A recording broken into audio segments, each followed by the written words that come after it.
Vincent Moretti thought he understood power. That night, he came home earlier than expected with blood still drying on his cuffs. 3 men from a rival syndicate were dead after testing him in a Southside warehouse. Vincent felt no need to explain it, not even to himself. He drove back to his estate in silence, his bruised knuckles resting on the wheel, his shirt carrying the sharp smell of violence cleaned up too fast. He walked through his own front gate as the same feared boss who had built an empire on obedience. He had no idea that the thing waiting for him at home would shake him harder than any enemy ever had. Vincent felt no remorse for what had happened that night. Maybe once, years ago, the lack of feeling would have frightened him. Now it was only part of the work.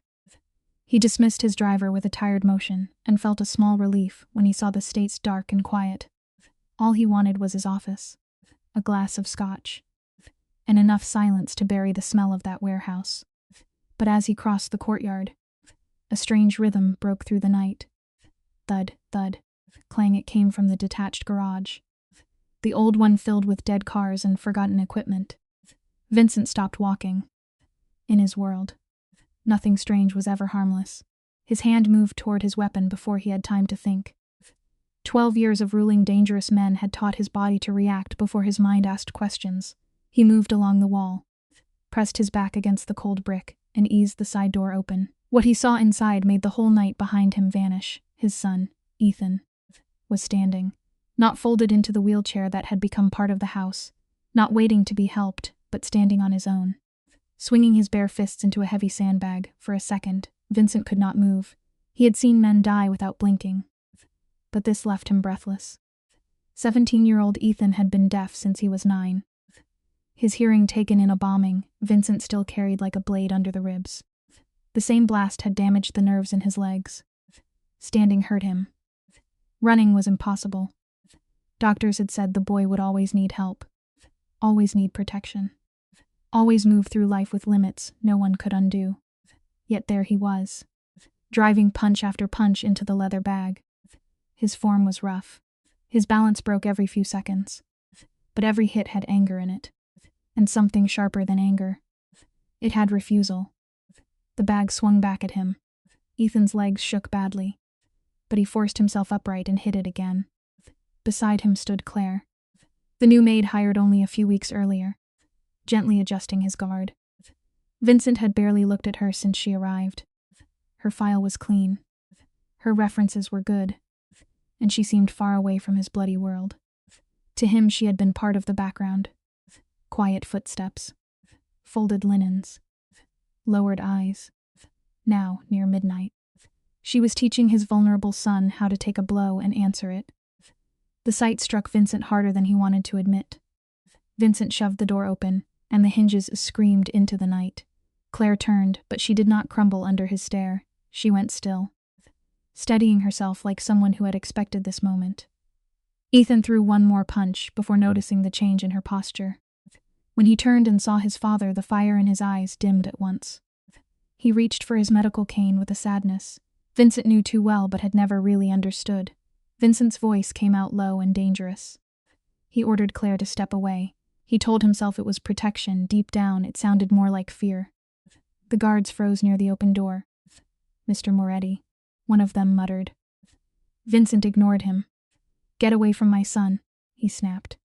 He crossed the concrete in 8 hard strides, his eyes fixed on Ethan's trembling legs. The boy was drenched in sweat, nearly spent. But he did not sit down. Claire did not back away either. She kept her attention on Ethan, raised her hands slowly, and signed. "You are stronger than yesterday." Again the garage went silent. Vincent saw something change in his son's face. The exhaustion stayed. But beneath it, the fire came back. It was not hope exactly. It was something rougher, something that had been waiting for permission to exist. Ethan looked at his father, then turned back to the sandbag and struck it again. Vincent Moretti, who had not been truly surprised in 11 years, felt the ground shift beneath him. He wanted to stop it. He wanted to drag the boy back into the safe, controlled life he had built around him. But his body would not move. The rage was still there, hot and ready. Yet another feeling rose through it. He saw defiance in Ethan. and he realized he had not seen it in years. Slowly he turned toward Claire.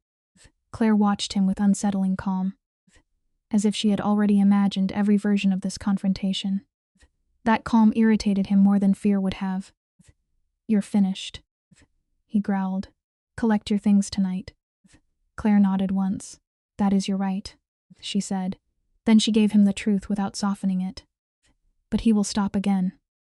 The moment you remove the one person treating him like he is capable, he will stop. And you know it." The guard stared at her in disbelief. No one spoke to Vincent Moretti that way. Not his captains. Not his lawyers. Not even the federal agents trying to pull his empire apart. Vincent turned to his son. Ethan leaned against his cane, watching him with an expression caught between dread and one painful question. "Will you take this from me, too?"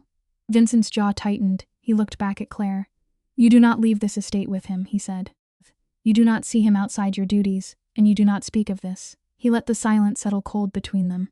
"Those are my rules. Break one, and I will not need to fire you." Claire did not lower her eyes. Ethan did. That hurt Vincent more than the defiance had.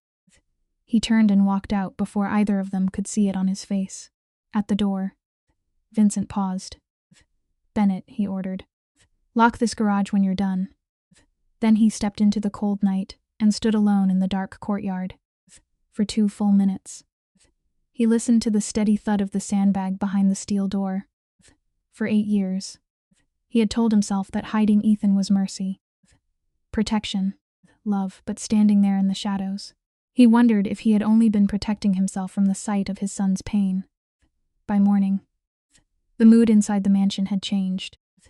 Ethan's wheelchair sat abandoned in the wide hallway. One wheel pressed hard against the wall.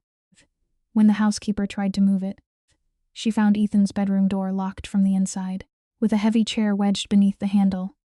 He refused breakfast. Vincent was on his 4th illegal call when the news reached him. He said nothing, only set the phone down with painful slowness. Around the table, 3 captains kept talking about shipment routes. Everyone in the syndicate knew the rule. When the boss went quiet, you kept speaking. By noon, Ethan had also refused his physical therapist. It was not loud rebellion. It was a locked door, an untouched tray, and a boy finally drawing a line. The therapist had driven 2 hours twice a week for 3 years. That morning, he knocked on Ethan's door for 11 minutes before giving up. In the grand foyer, he hesitated, then told Vincent the boy had disappeared into silence. He spoke carefully, like a man delivering bad news to a predator. Vincent stood at his study window and watched the therapist's car vanish down the long driveway. He was not angry. He was not calm either. He looked like a man who had built a fortress and only now noticed the floor was sand. Claire said nothing. She moved through the house as if she had not caused the first crack. Claire kept to her duties inside the suffocating grandeur of the estate. She handled Linen's meals and polished silver. She avoided Ethan's door, giving the watchful staff nothing to report, but just before noon a folded note slid beneath his door. The message was short and sharp. "Weakness does not live in your legs or your ears. It lives in fear. Fear is the only true master in this house, and you are bowing to it." There was no signature. There did not need to be one. Ethan read it once, then again, his fingers tightening around the paper. He sat on the edge of his bed, staring at the floor, as if something inside him had been pinned there. The note did not comfort him. It exposed him. 2 hours later, a second note arrived, even harder to ignore. Anger is a feeling. Staying locked in a room is a choice. Ethan sent no reply. His dinner tray came back untouched, but by 9 o'clock that night, he was moving down the narrow servants' stairs, his cane striking the floor while his left leg burned with every step. Each stair hurt. Each breath felt like a decision. Still, he kept going. The bite of late autumn hit him the moment he pushed open the heavy rear door. Claire was already outside, sitting on the low stone boundary with her eyes fixed on the dark tree line. She did not seem surprised. She only shifted slightly, making room beside her. Silence settled between them until Ethan finally looked at her hands and asked why she cared. Claire took the question seriously. No one had stepped in for her father, she told him, for years. She had lived with the thought of what might have happened if someone had. Her answer was not neat. It came from a wound that had never closed. Ethan watched the steady rhythm of her hands, then asked what had happened to her father. Claire let him see only enough of the past to understand. Ray had lived his whole life in silence, but he had made himself into a boxing coach. He built a refuge in a neighborhood that had been starved of hope. One night, 3 men decided a deaf man meant a defenseless man, and no one arrived in time to prove them wrong. The garden sank into stillness, broken only by wind moving through the old trees. Then Ethan asked if he could become dangerous too. That was the moment everything shifted. Claire studied him for a long time. She did not look at the cane resting against his leg. She did not look at the weakness in his stance. She looked straight into his eyes and told him he was already dangerous. He just had not learned how to use it yet. Something loosened in Ethan's jaw, a tight place between pain and relief. Neither of them noticed the faint ember of a cigarette 30 meters away, hidden near the garden wall. Someone was watching them in that quiet, fragile moment. Danger had already found its way back into the house. Vincent Moretti had not survived by ignoring small disturbances. One odd detail was noise. 2 could be coincidence. 3 meant someone was sending a message. By dawn on the 4th day, he had counted 6 irregularities, and each one pressed into his mind like a stone in an expensive shoe. It started with tiny fractures in routine. A perimeter door opening at 2 in the morning. A kitchen delivery arriving 40 minutes early. And worst of all, Cal Russo leaving his phone unattended on a table, for a trusted captain of 11 years. That was not a mistake. It was a warning. Cal knew the hidden veins of the estate better than some of the men who had built it. He knew Ethan's therapy schedule, the guards' rotations, and the rhythm of the boy's isolated life. He also knew something Vincent rarely admitted, since Ethan's accident. Vincent had stopped grooming anyone as his heir. That silence had left men like Cal dreaming. Vincent met Dominic Varela on the 43rd floor of an upscale restaurant, a place designed to hide dangerous conversations behind soft music and polished glass. Varela controlled the northern territories, his hands scrubbed clean by legitimate businesses. He smiled like a man who had never had to raise his voice to threaten anyone. They exchanged an empty handshake and ordered expensive meals neither man intended to eat. Their conversation circled around borders, shipping lanes, and old agreements dressed up as courtesy. Vincent used his strongest weapon, controlled silence. Then Varela lowered his wine glass with casual precision and said he had heard Vincent's boy was having health trouble. Something inside Vincent's chest went cold. He said Ethan was perfectly fine, his voice flat. Varela watched him over the rim of his glass. In that instant, Vincent understood the message. Someone had been talking about his son, and not in general terms. Varela slowly turned the stem of his glass against the linen and suggested that an empire with no healthy heir invited practical conversations. Vincent held his stare and asked exactly who had been having those conversations. Varela only smiled and called them concerned people. The meeting ended with polite words and cold diplomacy. Vincent rode the private elevator down in complete silence. But his mind had already moved to the worst answer. Varela knew details that were too specific, too current. Whoever had opened the door to that information was not outside the estate. He was inside it. Vincent did not return home right away. He drove to a desolate parking structure on Michigan Avenue and sat alone in his car for 22 minutes, moving through the names of his staff like inventory. He stripped emotion from the process, because sentiment was a luxury he could not afford during a siege. He looked for motive, access, and the smallest tremor of betrayal. His mind returned to the cigarette caught on camera in the East Garden 2 nights earlier. Not a guard. Not a servant. Someone comfortable enough to stand in the dark and watch. Vincent stayed there until the answer began to take shape. While Vincent wrestled with betrayal in a concrete garage, another kind of survival was being taught beneath his estate. Claire and Ethan sat in the underground storage room, with one flashlight casting a hard circle of light between them. There were no heavy bags tonight. Claire had drawn a rough human figure on the back of a torn envelope, marking lines across it to show the angles of an ambush. She taught Ethan to read a shoulder shift, a heavy step, the lean of a body before violence arrived. He listened with his eyes. absorbing every movement like it might one day save his life. Claire explained that because Ethan could not hear an attacker coming, he had to learn to see the violence before it opened. She did not say it like a tragedy. She called it another language, one he could master. Ethan studied the rough diagram, then asked if his father had approved this particular method. Claire held his gaze and said his father had agreed he should be trained. He had simply forgotten to specify the curriculum. Ethan almost smiled at that. It was small, quick, and gone too fast. Neither of them noticed the soft, deliberate footstep pausing outside the heavy door. Claire needed 2 days to move Vincent without ever arguing with him directly.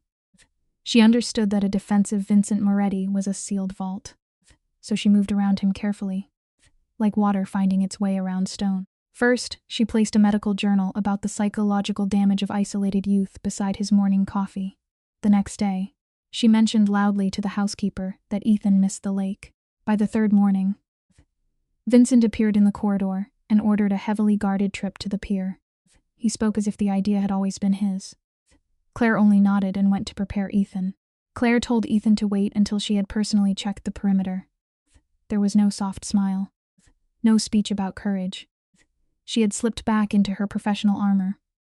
Ethan sat still, carrying the weight of the moment the way people do when something matters too much for words. Then he nodded, took his jacket, and left his wheelchair in the corner without being asked. Before leaving, he touched the chair once. Not with affection, but like he was saying goodbye to an old excuse. The convoy reached Navy Pier just after noon on a bitter Saturday. Vincent paced the entrance twice before giving the silent all clear. The moment Ethan stepped onto the pier, something quiet shifted across his face. It was not dramatic. It was smaller than that, and more real. He breathed in the gray November sky, the smell of street food, and the cold weight of the lake air. For one brief second, he looked exactly like what he was. A 17-year-old boy who had spent too long trapped inside a beautiful, suffocating cage. Vincent watched from 15 feet away, his face unreadable. Claire walked beside Ethan, not hovering, not guiding every step, just close enough to be there if he needed her. 2 guards walked ahead, 2 followed behind, all pretending to be casual with a precision that fooled no one. Ethan stopped at a bright arcade booth and lost 3 rounds using money Claire had quietly slipped him. On the third loss, the cheap plastic prize slipped from the machine and bounced uselessly inside the glass. Ethan stared at it, then laughed under his breath. Claire saw it. Vincent saw it too, though he pretended not to, for 40 minutes. The world felt almost ordinary. Then, near the Ferris wheel, Claire's eyes locked onto something in the crowd. Ethan sensed the change in her immediately. 4 weeks earlier, he would have missed it. Now he understood the silent language she had been teaching him. He did not look where she looked. She had trained that mistake out of him. Instead, he shifted his weight to his stronger right side, tightened his grip on the cane, and kept his eyes forward. The first attacker came from the left, moving too aggressively to be a tourist. A second angled in from the right, cutting off retreat, when the first man grabbed his arm. Ethan dropped his center of gravity and drove the heavy base of his cane into the man's knee. A sharp, ugly crack carried over the water as the man collapsed. The second attacker lunged, but Claire was already moving. She stepped into his path, absorbed his momentum, and drove him hard against the steel railing. By the time the bodyguards forced their way through the panicked crowd, the worst of it was already over. The 2 assailants disappeared into the swarm before anyone could fully understand what had happened. The whole thing lasted 9 seconds. Ethan stood beneath the Ferris wheel, chest heaving, his cane raised like a sword. Claire looked at him and signed 2 words. Good instincts. Vincent arrived exactly 30 seconds too late. His cold eyes moved over the scattering crowd, the slow bodyguards, and the torn fabric of Claire's sleeve. Then he looked at his son, unhurt but alert, his jaw locked tight. For one heavy moment, Vincent said nothing. Then he ordered everyone back to the cars. During the suffocating drive home, one realization kept turning in his mind. Ethan had not panicked. He had reacted, but the ambush had been too precise. The only people who knew about the trip were living under his own roof. Vincent stared out the window and felt the old trust inside him begin to rot. By day 7, Vincent found himself standing outside an abandoned boxing gym in South Chicago. He believed one thing about people. Everyone carried secrets. The dangerous ones were not always the lies people worked hard to hide. Those left footprints. The truly lethal secrets were buried so deeply that they felt like old history. Claire Bennett had that kind of secret. Vincent followed her on foot, alone, keeping 3 careful blocks between them. He had left his security behind on purpose. Tonight he did not want protection. He wanted the truth. And he wanted no witnesses when he found it. The old predator's instinct had never left him. 14 years earlier, Vincent had done his own shadow work, and the habit returned too easily. He watched Claire walk 12 minutes south from the estate and turn onto a crumbling street the city seemed to have forgotten. She stopped at an aging brick building with a faded sign and no name worth reading. It looked as if it had been rotting since before Ethan was born. Then she unlocked the front door with a key from her own pocket. Vincent waited 90 seconds in the cold before stepping inside. The inside of the gym did not match its decaying shell. Someone had kept the place alive with care. The floors were swept clean. 4 heavy bags hung from the ceiling, worn but solid. Along the eastern wall was a row of framed photographs. The largest one caught Vincent's eye at once. It showed a man in his late 40s, standing proudly among disabled teenagers. Deaf kids. Kids in wheelchairs. A boy missing his forearm. All of them wore boxing gloves and smiled with the hard-earned pride of people who had fought for that moment. The man at the center had Claire's eyes. Vincent stood motionless in front of the photograph. Across the room, Claire sat on a worn wooden bench, unsurprised to see his shadow fall across her sanctuary. She only looked tired. Not defeated, not afraid. Just exhausted in the way a person becomes after carrying something heavy for too long. Vincent spoke the name into the quiet. Ray Bennett. Her father. Claire nodded and told him Ray had run this place for 19 years. Pouring his life into young people's society had already written off. Vincent listened closely, his instincts tuned for a lie. He found none. Claire's voice stayed painfully steady as she uncovered the past. 5 years earlier, a federal investigator had approached her father. A weapons syndicate was moving military-grade hardware through local freight companies, and they needed Ray's knowledge of the South Side streets to build the case. Ray had a stubborn moral compass, so he agreed to testify. 6 weeks before the trial, 3 men followed him down a dark stretch of Paulina Street. They beat a deaf, isolated man for 11 brutal minutes, knowing he could not even call out for help. Claire did not cry as she told it. That made it worse. The weapons network, Claire said, was tied directly to the Moretti organization. She looked Vincent in the eye and told him she knew he had not given the order himself. But that did not erase the rest of it. Men inside his own operation had been protecting those warehouses. When Ray Bennett stood up for justice, someone at Vincent's table decided he was a loose end. The silence between them grew heavy. Vincent stared at the photograph of a warm, confident man who had never mistaken cruelty for strength.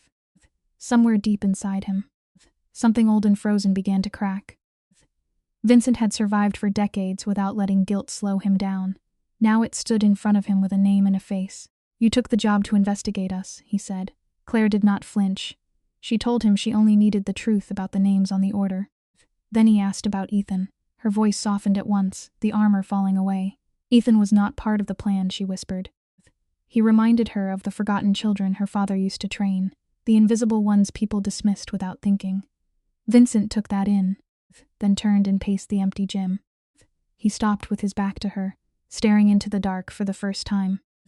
The all-powerful boss looked less like a ruler, and more like a man trapped inside the wreckage of his own choices. He admitted he had not known about the men running the protection racket. Claire answered quietly that she believed him. He turned, exposed by the words. "I do now," she said. Vincent looked at the photograph of those underestimated children, then down at his own hands, suddenly unsure what all their blood had ever protected. By day 9, at the underground casino, the answer became unavoidable. Vincent had built his empire on one principle. Loyalty was never free. It was forged through shared risk, buried secrets, and the grim understanding that everyone was tied to the same track. That was trust in the underworld. It had nothing to do with affection. It was survival with witnesses. Cal had once understood that better than anyone. But over the years, Vincent had stopped listening to him the way he used to. Younger men got new routes. Cal got errands and old promises. Resentment, Vincent knew, did not always arrive shouting. Sometimes it sat beside you for dinner and waited. There were no explosive confrontations, no shouted accusations, no visible change in routine. Vincent attended his meetings and studied his accounts. He ate at the dining table and spoke to the staff with the same terrifying control. To anyone watching from the outside, the water looked calm. Underneath, the current was tearing the operation apart. Vincent called in an old favor and pulled phone records. He searched 6 weeks of gate logs. He assigned one of his 4 trusted men to follow the hidden financial trails of every senior member. By the time the pieces aligned, he already hated the shape they made. By the end of day 9, the ghost had a name: Cal Russo. The proof was almost painfully ordinary. Betrayal rarely looked theatrical up close. A short phone call from a diner 2 blocks from a rival's front. A cash withdrawal that matched no legitimate expense. An unauthorized gate entry logged 11 minutes before a boat left Navy Pier. For 4 months, Cal had been mapping Ethan's weaknesses. His medical schedule, his physical limits, and every detail needed for a clean kidnapping. Vincent read the file twice, hoping he had missed something. He had not. When Vincent found the motive, it sickened him more than the betrayal itself. Cal had never believed in Ethan. In Cal's narrow world, strength had to be loud, physical and dominant. A disabled heir was not a son to protect, but a flaw in the family armor. Worse, Cal had begun to believe that if Ethan disappeared, Vincent would finally need him again. He called it strategy. He called it mercy. He told himself he was saving the empire from a weak bloodline. But the truth was smaller and uglier. Cal wanted the future, and he was willing to trade a boy to get it.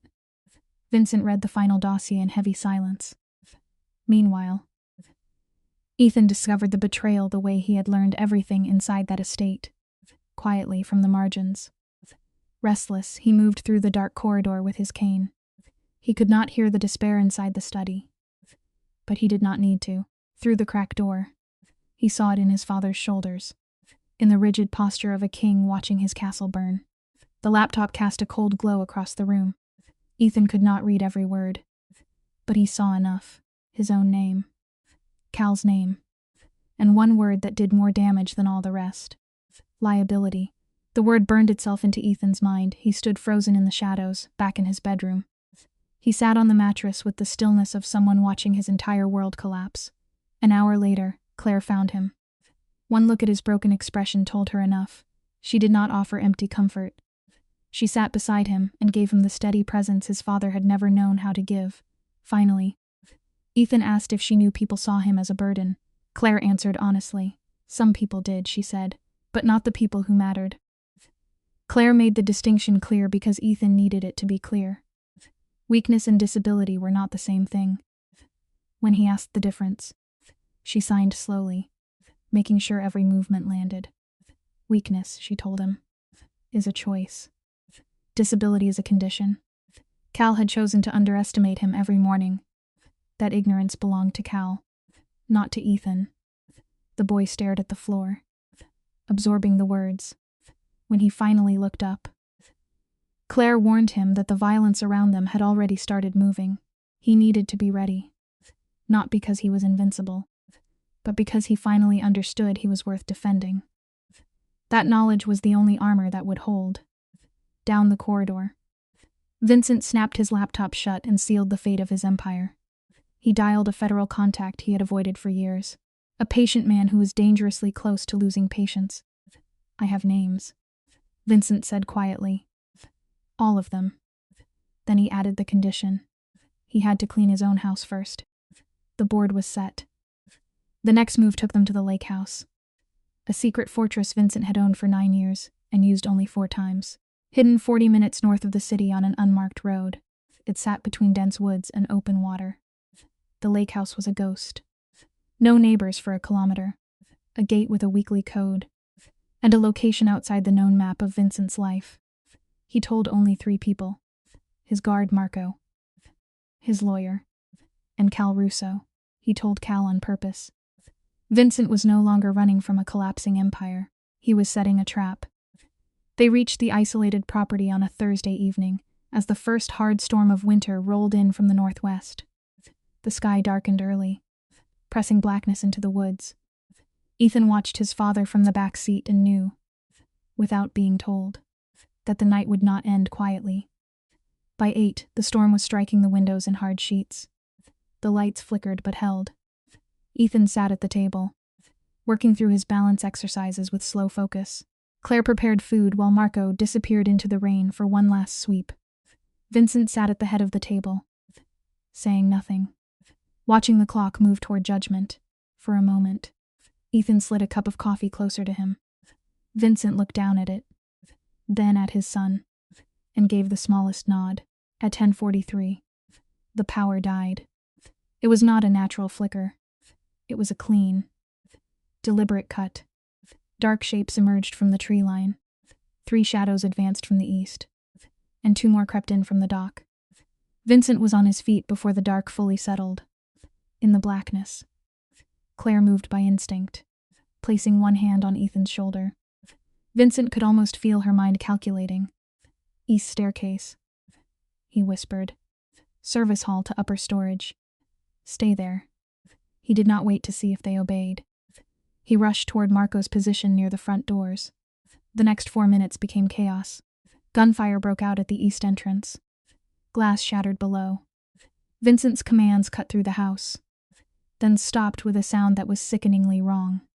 A heavy impact shook the floorboards, followed by the quick thud of boots. Upstairs in the dark hallway, Claire moved by memory. In only 2 days, she had mapped every corridor with the quiet discipline her father had taught her. She flashed a small light in short, angled bursts. Behind her, Ethan followed the wall with one hand and held his cane in the other. He could not hear the gunfire below, but he felt the violent vibrations and the sudden shifts in air pressure. His body had learned to read what his ears could not. Every lesson from the past weeks arrived at once. They reached the hallway junction just as Claire's flashlight caught a shadow that did not belong. Without hesitating, she shoved Ethan hard to the left. The gunshot tore plaster from the wall exactly where his head had been. A second shot cut across Claire's upper arm. She swallowed the pain without making a sound and pressed herself flat against the cold wall. In the darkness, she used her good hand to sign 2 urgent words against Ethan's chest. Go forward. Ethan saw the awkward, painful way she held her injured arm. He shook his head. She signed again. Harder this time. Forward, I am right behind you. Go. Ethan moved into the black corridor alone. Claire was no longer beside him to guide him. All he had were the faint vibrations in the floorboards and the cold plaster under his hand. Every lesson she had given him rose at once. As natural as a language he had not known he spoke. He watched the thin gray lines of light around the door frames. He kept his weight low and angled his cane to steady himself. It was improvised geometry in motion. 12 steps ahead, 4 steps right. By step 16, he reached the back staircase. Though he heard nothing, Ethan felt everything. Downstairs, through a half-open door, 2 enforcers had Vincent pinned against peeling wallpaper. His father was barely standing. An raised gun was aimed at his chest. Ethan took in the scene for exactly 2 seconds. Then he hurled his cane through the gap like a javelin.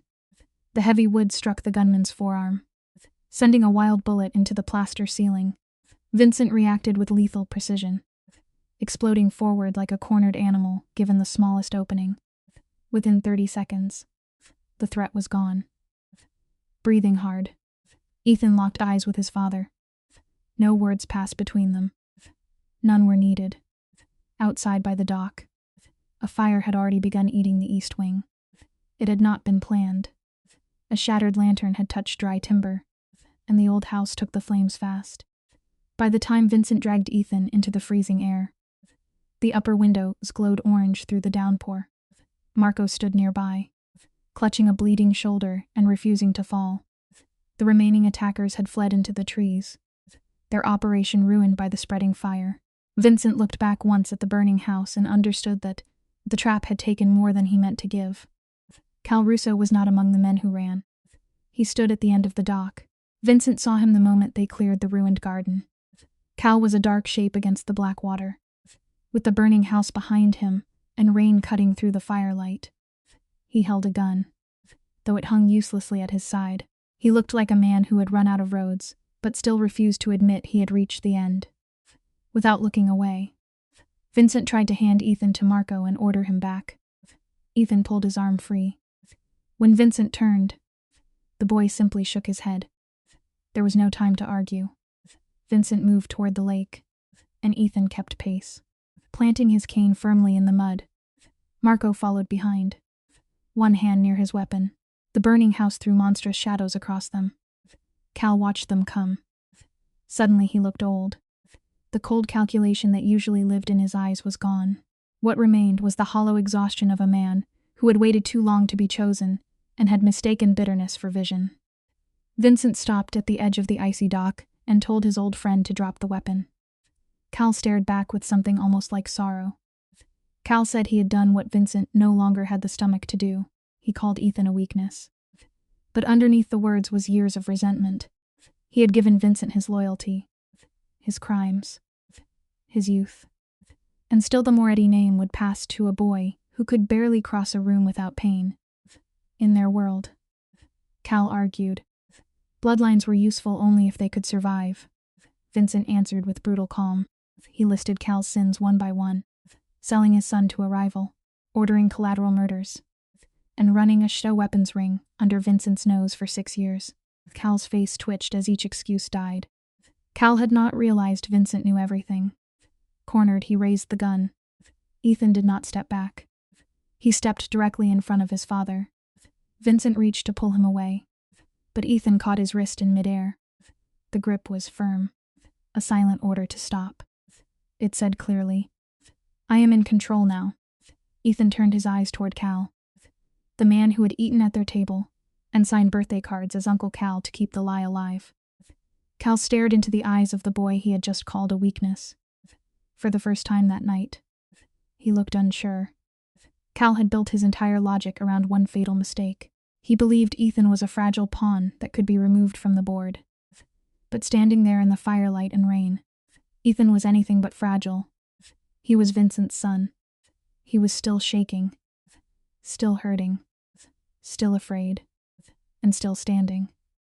He raised his free hand and signed 4 deliberate words through the downpour. "You underestimated me, too, then," using the first lesson Claire had taught him. He stopped watching Cal's lying eyes and looked at his feet. He waited for the tiny shift of weight that came before a desperate move. Cal shifted his weight to the right. Ethan dropped low at once and swept his cane across the slick wood. He did not aim for Cal's body. He aimed for the thin layer of ice beside his foot. Cal stepped onto it and slipped violently. A wild gunshot cut through the storm as he flailed. Vincent surged forward, but gravity had already made its decision. Cal crashed through the brittle ice with a heavy snap and disappeared into the freezing black water. They threw a rescue line, but the current dragged him into the dark.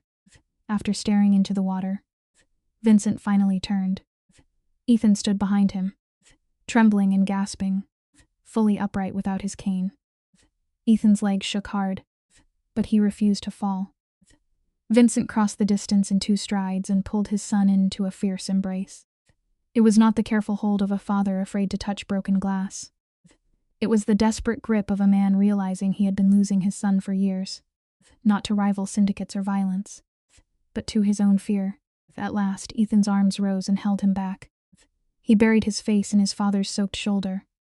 They stood frozen in the rain. Behind them, the house collapsed into ash, and the dark water went still. Vincent leaned heavily against his son, his mouth close to Ethan's ear. He knew the boy could not hear the apology, but he said it anyway. "Because some confessions have to be spoken before they become real. I'm sorry." He breathed into the storm. "For all of it.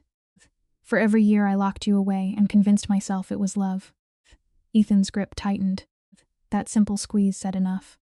When they returned from the lake, they found Claire slumped against the garden wall, a tourniquet biting into her bleeding arm. Her eyes went to Ethan first, scanning his face, his posture, the fact that he was still standing. Only then did Claire look at Vincent. He crouched in the mud, checked her wound, and promised to get her to a hospital. She nodded, calm as ever. He stayed there a moment longer, his voice softer than before. "Your father would have liked him," he said. Claire looked toward Ethan. The boy stood tall in the glowing rain, staring at the dark water with his father's stillness, but seeing the world through his own clear eyes. "Yes," she said quietly. "He really would have." 3 months later, on Chicago's South Side, an old textile warehouse sat in golden sunlight. It stood on a forgotten corner between a laundromat and a vacant lot where children played football. This was not a vanity project meant for high society galas. It was built where the struggle was real, close enough for the people who needed it most. The new sign read, "Ray Bennett Community Defense Center," breaking every rule of his old life. Vincent paid for the renovation under his own name. No shell companies, no offshore accounts. A direct payment filed with City Hall, sitting in the public record for anyone to find. His attorney called the exposure suicidal. Vincent only said visibility was the point. At the same time, the federal hammer finally came down on Dominic Varela's syndicate. After the truth came out, Vincent quietly turned over names, financial ledgers, and operational blueprints to investigators. The deal cost him territory, money, and the comfortable lie that he had only been a businessman moving through a complicated world. That fiction burned with the house, in its ashes. He began dismantling the corrupted veins of his own empire, methodically tracking the men responsible for Ray Bennett's death. It did not make him clean, it only made him accountable. For Vincent, that was already harder than power had ever been. Mercy came in a form Vincent had not expected. 2 of the men were already waiting for trial, their futures now in the hands of the justice system. The 3rd had disappeared, and Vincent made the deliberate choice to let him stay gone. It was a strange, quiet mercy he had not known he possessed. Vincent was not a good man, and at 44, he refused to hide inside that lie, but he was trying to become an honest one. Ethan once told him, through Claire, that goodness and honesty were not the same. Honesty was often harder to carry. Vincent wrote that down and kept the paper in his desk. Claire's arm healed completely. The surgeon called the procedure simple. The bullet had passed through without shattering bone, leaving 6 weeks of healing to do the rest. Claire used that forced stillness to finish what had brought her to the Moretti estate in the first place. She no longer wanted revenge. She wanted to understand. She sat with federal investigators and gave them the names she had carried in secret for 5 years. Watching those names become official, records did not bring the roaring triumph she once imagined. It was quiet. She realized closure was not a door closing. It was learning to live without waiting for the past to become fair. The shift in power was quiet but clear. Sitting in the same kitchen, where she had made breakfast 3 months earlier, Claire accepted Vincent's offer to run the community center, but she gave him 3 conditions. She wanted full operational independence, an outreach program for disabled children in neglected neighborhoods, and free access for any family that could not pay. Vincent agreed without hesitation, almost disappointing her because she had been ready to fight. By late February, weak winter sunlight poured through the warehouse windows, filling a room alive with 14 kids. Worn gloves, taped mats, and the kind of noise Ray Bennett would have loved. The room was full of stubborn life. Some children wore hearing aids, 2 used wheelchairs, 1 boy had a prosthetic hand. He arrived with the defensive swagger of someone expecting rejection, already prepared with a speech. Claire simply handed him boxing gloves before he could finish. Across the room, Ethan sat with the younger children, teaching them the silent combat signals he and Claire had created in the darkness of Blackwood Estate. The system was quick and practical, and the children absorbed it with fascination. Ethan was patient with them in a way he had never learned to be with himself. A 9-year-old deaf boy, fresh from a school that had only told him what he could not do, tugged on Ethan's sleeve. He asked the kind of question only a child would ask. "Are you scared of being deaf?" Ethan paused, understanding the weight of it. Then he smiled and signed slowly so the whole circle could see. Silence taught me how to see everything. The boy thought about that, nodding with serious satisfaction before reaching for his gloves. By the window, Vincent watched his son connect with the children. He stood completely still, afraid to interrupt something that felt sacred. Claire stood beside Vincent and looked out over the busy room. She told him he could go in, but Vincent hesitated, knowing Ethan had already sensed him there. Claire almost smiled and said Ethan saw the world differently. Then she added, "You both do. You just spent a long time looking in opposite directions." The words stayed in the air. Vincent remained still for a moment before pushing away from the wall. When he walked through the door, he did not enter like the man who owned the building. He entered like a father, still learning how to ask for a place beside his son. As Vincent approached, Ethan looked up. He did not sign a greeting or make any grand gesture. He simply shifted on the bench, leaving an empty space beside him. Vincent sat down next to his son, surrounded by the joyful chaos of laughing children, worn boxing gloves, and warm winter light. For the first time in longer than either of them could measure, the old silent war between them had ended. They were not healed all at once. They were not suddenly perfect, but they were sitting in the same room, facing the same direction. And for now, that was enough. Vincent Moretti's story teaches a powerful lesson about strength, disability, and the danger of overprotection. At the beginning, Vincent believes he is protecting his deaf son, Ethan, by keeping him hidden, guarded, and dependent. After the bombing that damaged Ethan's hearing and legs, Vincent sees his son mainly as fragile. He thinks love means control. He thinks safety means limiting Ethan's world. But Claire Bennett sees Ethan differently. She does not look at him as a broken boy. She looks at him as someone capable of learning, fighting, adapting, and becoming stronger. When she teaches him how to defend himself, she is not simply teaching punches or blocks. She is teaching him that his life is still his own. This is the most important educational lesson in the story. Disability is not weakness. Ethan cannot hear, and his legs are not strong in the way others expect. But he learns to read movement, feel vibration, observe body language, and use his cane as a tool. His limitations become part of his strategy. Claire teaches him that strength does not always look loud, fast, or physically perfect. Sometimes strength is awareness. Sometimes it is patience. Sometimes it is refusing to accept the identity other people place on you. Vincent's transformation is also meaningful. He finally realizes that he has been confusing protection with fear. He did not mean to hurt Ethan, but by hiding him from the world, he was slowly taking away his confidence. His apology shows that real love must grow.